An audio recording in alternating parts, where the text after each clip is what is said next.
Satu perkara yang akan hilang dari kehidupan kita yang paling cepat di dunia adalah apa? Kekhusyuan di dalam sholat. Sehingga kita akan menjumpai ada satu masjid yang jamaahnya banyak, masjidnya besar, tidak ada satupun jamaah yang sholatnya khusyuk. Assalamualaikum warahmatullahi wabarakatuh. Bismillahirrahmanirrahim. Alhamdulillahi rabbil alamin. Alhamdulillahilladzi arsala rasulahu bil huda wa dinil haqq liyudhhirahu 'ala ad-din kulli wa kafa billahi shahida.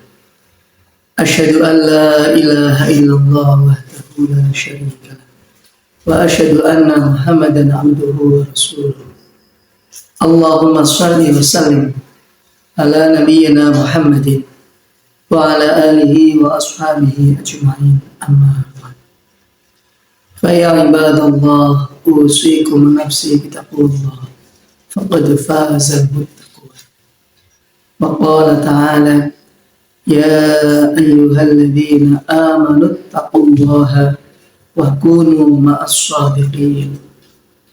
Wa qala an-nabiyyu sallallahu alaihi wasallam buniyal islamu ala khamsin: syahadatu an la ilaha illallah wa anna Muhammadan abduhu wa rasuluh wa iqamis shalah wa ita'iz zakah wa hajjil baiti wa shawmi ramadan. Al-hadits atau kama qala an-nabiy sallallahu alaihi wasallam. Ma'asyiral muslimin wa zumratal mu'minin rahimakumullah. Kepada seluruh kaum muslimin dan muslimat dimanapun Anda berada dan yang dimuliakan, dirahmati oleh Allah Subhanahu wa Ta'ala. Pertama, marilah kita panjatkan puja dan puji syukur kita kehadirat Allah Subhanahu wa Ta'ala atas segala limpahan nikmat dan karunia-Nya, sehingga sampai saat ini kita masih diberikan nikmat iman dan Islam, diberikan nikmat ukhuwah, diberikan nikmat hidayah. Atas nikmat tersebut, marilah kita bersama ikrarkan dengan kalimat alhamdulillah, alhamdulillahirabbil alamin. Kedua kalinya salawat beserta salam semoga senantiasa tercurah kepada uswah hasanah kita, junjungan kita, suri teladan kita, Nabi Agung Muhammad sallallahu alaihi wasallam. Nabi yang telah membawa kita semuanya dari gelapnya jahiliyah menuju nurul islamiyah, cahaya Islam yang terang benderang seperti sekarang ini. Jamaah rahimakumullah, alhamdulillah kita berjumpa lagi di dalam majma' online, di dalam konten yang diproduksi oleh Nusa Syiar Official. Jangan lupa kepada jemaah yang menonton, silakan tekan tombol subscribe terlebih dahulu untuk mendapatkan video-video terbaru dari Nusa Syiar Official, dan boleh nanti bisa di-share ke teman-teman yang lain. Jemaah rahimakumullah, masih di dalam kitab Arba'in An-Nawawiyah. Karena jemaah, kalau kita mengaji itu kita mulai dari awal, minal awal ilal akhir, mulai dari awal sampai akhir. Jadi ngaji itu enaknya hatam. Kalau tidak hanya enaknya, ngaji itu luasnya hatam. Jadi ada satu kitab yang kita hatamkan mulai dari awal sampai akhir. Sebagaimana bila mana kita mengaji Al-Quranul Karim, ya. Mulai dari Al-Fatihah, Al-Baqarah terus dibaca sampai An-Nas, minal jinnati Manas. Kemudian diulang lagi Al-Fatihah, masuk lagi Al-Baqarah sampai 5 ayat. Nah, begitulah. Ketika kita mengaji Al-Quranul Karim, Ar-Rahil Al-Murtahil, yang pergi dan kembali, pergi membaca Al-Quran dan kembali membacanya lagi untuk yang kedua kali, dan terus menerus. Begitu juga jamaah rahimakumullah, di dalam kita mengaji ini, ya, alhamdulillah kita sudah memasuki kitab Arba'in An-Nawawiyah pada materi yang hadis yang ketiga, dari hadis Arba'in Nawawiyah. Hadis yang ketiga ini jemaah, perawinya masih sama. Kemudian nilai kandungannya ada di dalam hadis 3 ini adalah memiliki kemiripan seperti matan hadis yang kedua, hadis yang sebelumnya. Bila mana yang sebelumnya menerangkan tentang rukun iman, rukun Islam, rukun ihsan, dan ciri-ciri hari kiamat, maka di hadis yang ketiga ini adalah khusus menerangkan tentang rukun Islam. Khusus menerangkan tentang rukun Islam. Karena namanya rukun adalah mawajaba wastamar. Apa yang diwajibkan oleh Allah Subhanahu wa taala dan ini terus berjalan kewajibannya. Ini rukun. Kalau satu hilang maka menjadi batal. Satu rukun hilang dari kehidupan, dari amalnya seseorang, maka amal itu menjadi batal. Begitu juga ketika orang Islam mengaku saya aslamtu, ana muslimun, ana mu'minun, saya orang Islam, saya orang yang beriman. Tetapi hilang satu rukun dari yang 5 itu, maka batal keislamannya. Nasibnya nanti tergantung oleh Allah Subhanahu wa taala. Asal tidak batal la ilallah, insya Allah masih ada jaminan masuk surga. Baik, jamaah rahimakumullah. Bagaimana bunyi hadisnya? Kalau hadis sebelumnya langsung diriwayatkan oleh Khalifah Umar bin Khattab, maka hadis yang ketiga ini yang meriwayatkan juga Khalifah Umar bin Khattab. Bismillahirrahmanirrahim. An Abi Abdurrahman Abdullah bin Umar bin Khattab radhiyallahu anhu. Hadis diriwayatkan dari ayahnya Abdurrahman, Abdullah bin Umar bin Khattab. Abdurrahman bin Abdullah bin Umar bin Khattab radhiyallahu anhu. Jadi disebutkan nama sahabat Umar beserta putra beliau di dalam meriwayatkan hadis ini. Khalifah Umar mengatakan, qala sami'tu Rasulullah sallallahu alaihi wasallam yaqul. Pada suatu hari aku mendengar sabda Nabi Muhammad sallallahu alaihi wasallam. Bunyal Islamu ala khamsi. Agama Islam ini dibangun di atas 5 perkara. Agama Islam telah dibangun, di fondasinya ini ada 5 perkara. Di dalam kitab Fadilah Amal, Syekh Maulana Zakaria Al-Kandarawi mengatakan, posisi yang 5 fondasi itu adalah syahadat yang rukun yang pertama ini berada di fondasi tiang tengahnya. Yang paling pokoknya adalah kalimat syahadat. Sedangkan 4 penjuru yang lain adalah 4 rukun setelah syahadat. Sehingga apa? Apabila sempurna 5 perkara itu, maka sempurnalah Islam seseorang. Apabila batal di antara satu itu, misalnya puasanya tidak mengerjakan puasa, maka bagian yang tidak dikerjakan itu ibarat fondasi yang roboh. Sebelahnya ujungnya roboh, ujungnya tidak ada tiangnya. Bisa kita bayangkan jemaah, estetik tidak, bagus tidak. Ketika seseorang dia membangun sebuah rumah yang bagus, tetapi ada salah satu pojok rumah yang aslinya itu ada tiangnya, sudah digambar oleh insinyurnya, situ itu aslinya ada tiangnya. Tetapi karena ini yang punya rumah ngeyel tidak mantap sama yang insinyurnya, dia tidak memberikan tiang di rumah tersebut. Maka karena tidak sesuai dengan aturannya, dari gambarnya itu memang rumah kan berdiri, tapi tidak lama berdiri jemaah, karena tidak ada kekuatan penyangga di situnya. Nah, begitu juga ketika satu rukun saja batal, maka berimbas kepada rukun yang lain. Yang paling pokok tadi kita sebutkan adalah kalimat syahadat, dan ini menjadi rukun yang pertama, syahadatu an la ilaha illallah wa anna muhammadan abduhu wa rasul. Ini paling panjang kalimatnya, yaitu bersaksi dengan sepenuh hati, dengan keyakinan sepenuh hati, tidak ada yang berhak disembah kecuali Allah Subhanahu wa taala, dan Nabi Muhammad sallallahu alaihi wasallam adalah hamba dan utusan Allah. Kalimatut tauhid, kalimatut syahadah menjadi rukun Islam yang pertama, menjadi pokoknya, menjadi fondasi yang paling vital. Karena itu posisinya di tengah-tengah jemaah. Kalau tanpa tiang tengah, empat yang lain, tanpa tiang tengah, empat yang lain masih tidak bisa berdiri jemaah. Ya? Tidak bisa berdiri. Bagaimana bisa ini? Tidak ada penyangganya, ini harus ada tangan, harus ada penyangganya. Maka kalau batal syahadat, maka katakanlah mudah, bahasa mudahnya, semua rukun Islam menjadi batal.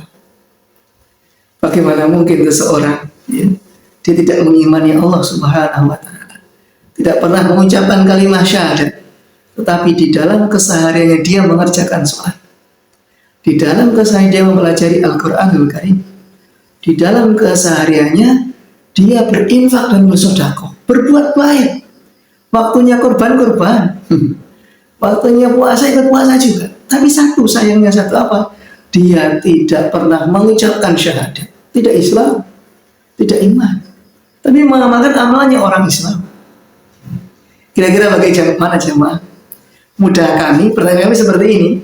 Kira-kira jemaah, kalau kita punya anak hari ini, punya anak seusia SD ya, kemudian anak kita ini kita masukkan ke sekolah SD unggulan, masuk ke kelas, ikut belajar di kelas, dari kelas 1 sampai kelas 6 hadir, tidak pernah absen, katakanlah, tidak pernah izin, tidak pernah sakit, sehat terus, masuk terus, disiplin terus.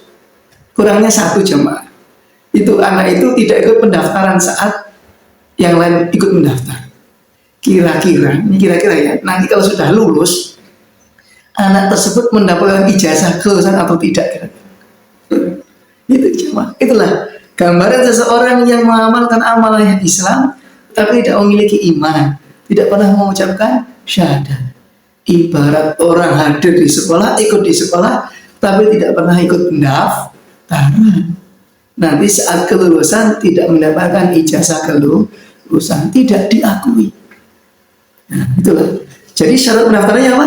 Kita memiliki iman, memiliki kalimat la ilaha illallah. Itulah namanya sebuah pendaftaran.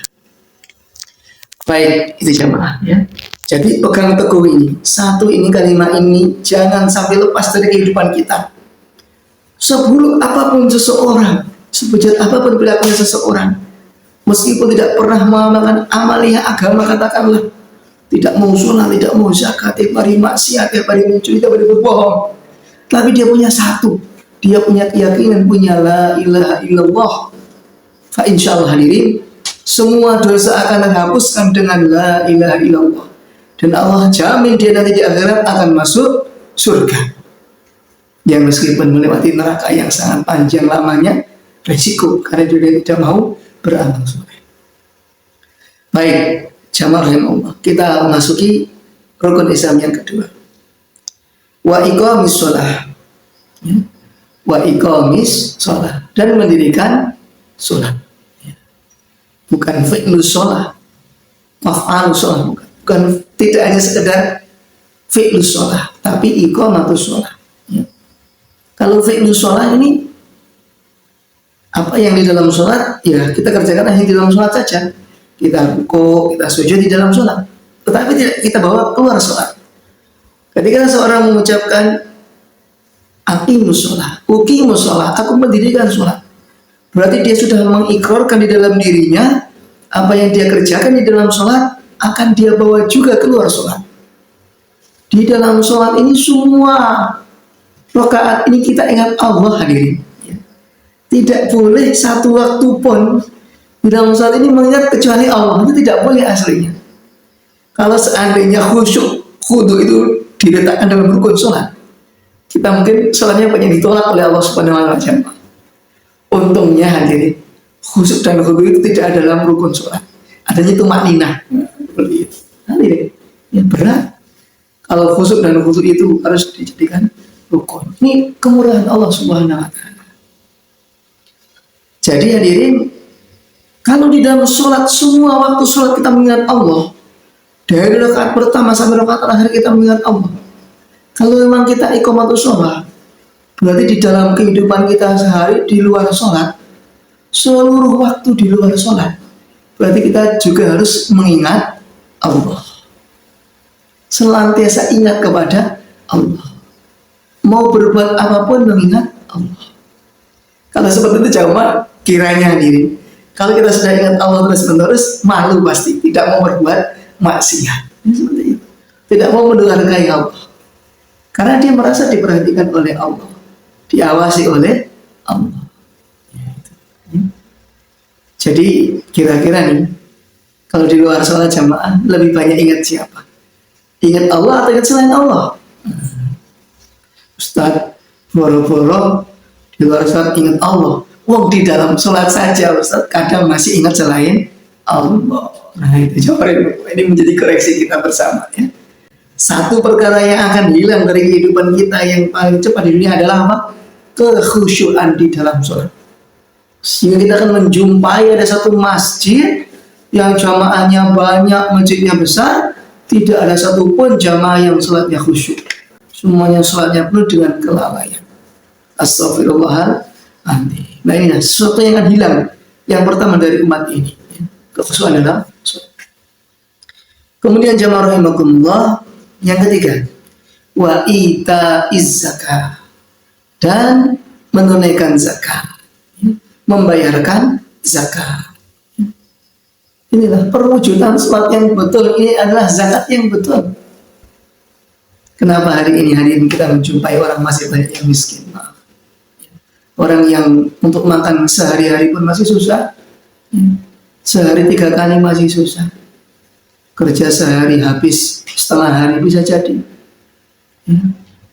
Kenapa Allah subhanahu tidak tampakkan keberkahan? Kenapa hujan lama turun ke bumi? Kenapa tanaman-tanaman banyak hamanya? Kenapa sawah ladang kekeringan? Jangan-jangan orang Islamnya tidak mau berzakat, melupakan zakat. Kita tidak menyalahkan orang lain jemaah. Kita introspeksi diri kita. Ada amaliyah yang telah hilang dari kehidupan kita, yaitu amaliyah zakat. Orang Islam hari ini, umumnya umat Islam sebagian besar ini lebih anania, memperhatikan dirinya sendiri tanpa memperhatikan tetangganya, memperhatikan orang lain, apalagi orang-orang yang tidak punya jemaah. Orang-orang yang betul-betul membutuhkan uluran tangan kita, membutuhkan bantuan kita. Jangankan untuk keperluan sehari-hari, bisa makan cukup, baju dapat menutupi aurat, menutupi tubuhnya hadir. Ya. Apalagi untuk pendidikan anak-anaknya. Masya Allah. Inilah. Bila mana setiap orang Islam sudah berzakat, mengeluarkan zakat fitrahnya, mengeluarkan zakat profesinya, mengeluarkan zakat simpanannya, ya, maka fa insya Allah seluruh kehidupan orang Islam akan terjamin. Makanannya akan terjamin, pendidikannya akan terjamin, pakaiannya akan terjamin, dan kita akan benar-benar menjadi orang tua asuh untuk anak-anak yang kurang mampu. Siapa hadirin tidak menginginkan hadirin kita memiliki anak asuh yang anaknya pintar-pintar, mereka menghafalkan Al-Quranul Karim, mereka senantiasa mendoakan yang memberikan donatur kepadanya, yang memberikan mereka pendidikan. Masya Allah. Alhamdulillah. Sampai pernah kami mendengar dalam suatu ceramah ustaz ya, di salah satu ormas ya. Ustaz itu mengatakan seandainya ada seseorang yang cerdas, yang pintar, kemudian ingin kuliah jurusan kedokteran, karena terbentur masalah dia tidak mampu untuk membayar daripada tagihan kedokteran itu, kok sampai itu tidak diterima di kampus itu, maka segera ganti rektor katanya kampusnya. Ada seperti itu ya. Ada komitmen sebuah kampus besar yang kepada siapapun mahasiswanya yang berprestasi ya, meskipun jurusan kedokteran, siap untuk memberikan beasiswa. Seperti itu Anda.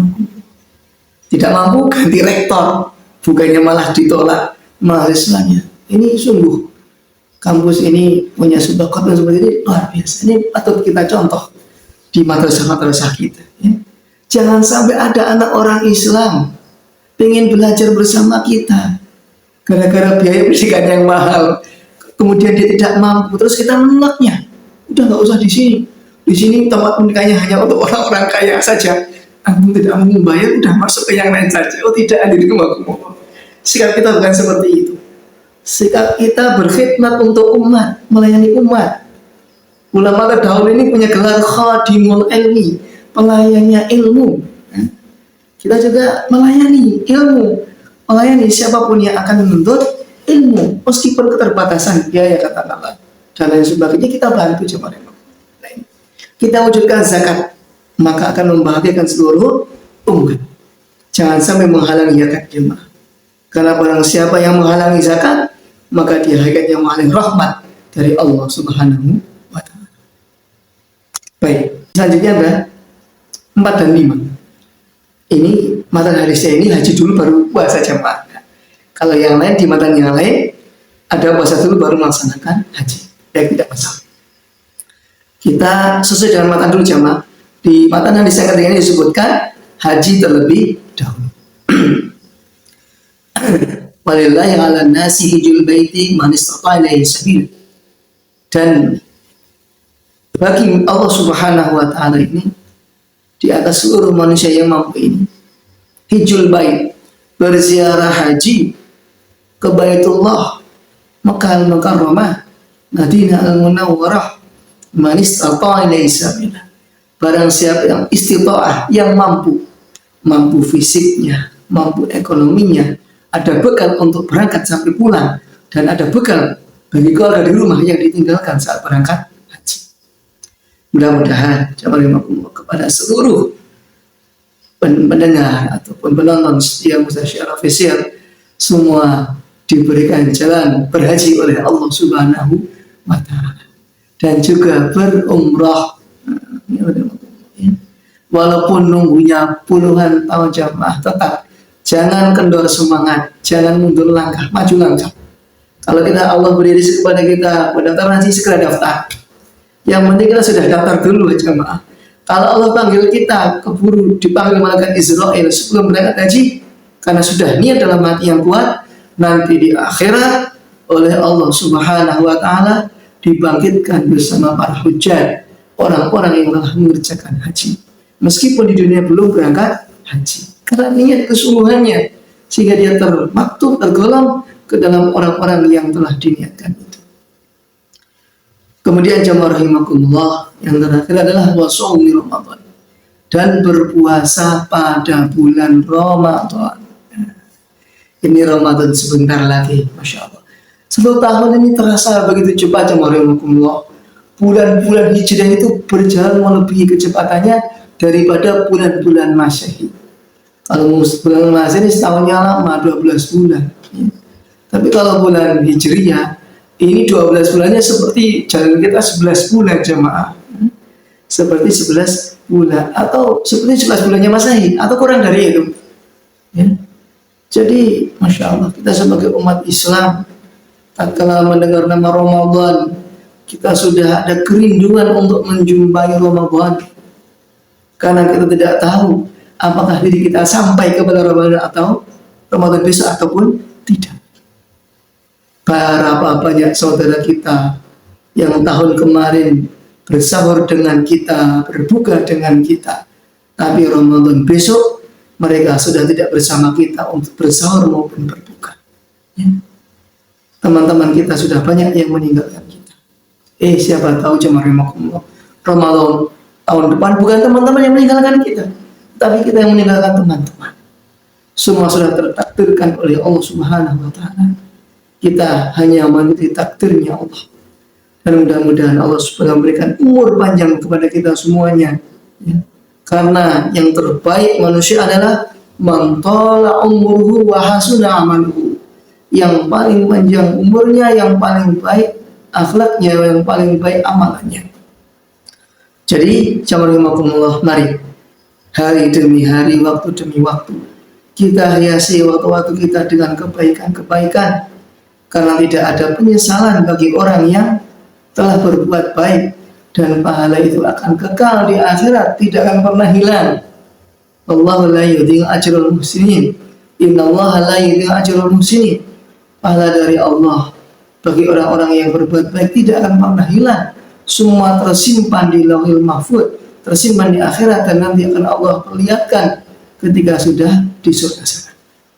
Mudah-mudahan jazakumullah kajian kita pada malam hari pada kesempatan kali ini, ya, yakni hadis Arafah yang ketiga, memberikan motivasi untuk kita semuanya, memberikan dorongan beramal soleh, memberikan pencerahan, dan memberikan mendatangkan rahmat dari Allah Subhanahu wa Ta'ala. Sampai jumpa lagi pada pertemuan mendatang di hadis yang keempat. Jangan lupa ikuti terus perkembangan Musa Syiar Official dan mudah-mudahan akun konten ini bermanfaat untuk jamaah semuanya. Ila liqa fastabilul khairat. Wassalamualaikum warahmatullahi wabarakatuh.